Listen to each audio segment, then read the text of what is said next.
જૂનાગઢ પરંપરાગત દૂધ પરિક્રમા યોજાઈ છેલ્લા 72 વર્ષથી જેઠવદ 11ને દિવસે યોજાય છે દૂધ પરિક્રમા।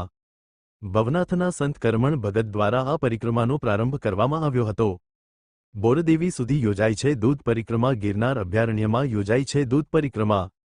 ભવનાથ તળેટીમાં આવેલ ભવનાથ મંદિર સહિત તમામ મંદિરોમાં દૂધથી અભિષેક કર્યા બાદ પરિક્રમાનો પ્રારંભ થાય છે। દૂધની ધારા પરિક્રમા રૂટ પર કરવામાં આવે છે। ગૌ સંરક્ષણ, પ્રકૃતિનું જતન, વરસાદ ખૂબ સારો થાય, માનવીમાં એકબીજા પ્રત્યે પ્રેમ વધે, પશુ પક્ષીઓનું જતન થાય, દેવી દેવતાઓ પ્રસન્ન થાય તેવા ઉમદા ભાવ સાથે આ પરિક્રમાનું આયોજન કરવામાં આવે છે। આ પરિક્રમામાં સાધુ સંતો, હિન્દુ સંગઠનો, રાજકીય આગેવાનો જોડાય છે। વન વિભાગ દ્વારા તમામ પ્રકારની સુવિધા પૂરી પાડવામાં આવે છે।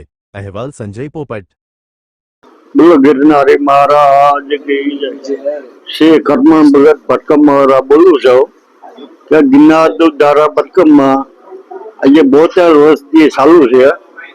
યોગીની એકાદશી, જેઠવદ યોગીની એકાદશી દૂધધારા પરિક્રમા હોય છે। આ દૂધધારા એક ધાર્મિક છે ને અમારે રબારી સમાજથી ભવનાથ મેળામાં બધા દૂધ આપે છે અને પરિક્રમા કરે અને બધા દૂધ ઉપાડીને જાય। કાવડ એક ભેગી હોય અમારે ને 100 લીટર દૂધ હોય છે। દૂધની પરિક્રમા થાય છે। ઘણા ભવનાથના તમામ સમાજ આ પરિક્રમા અમારે કરે છે।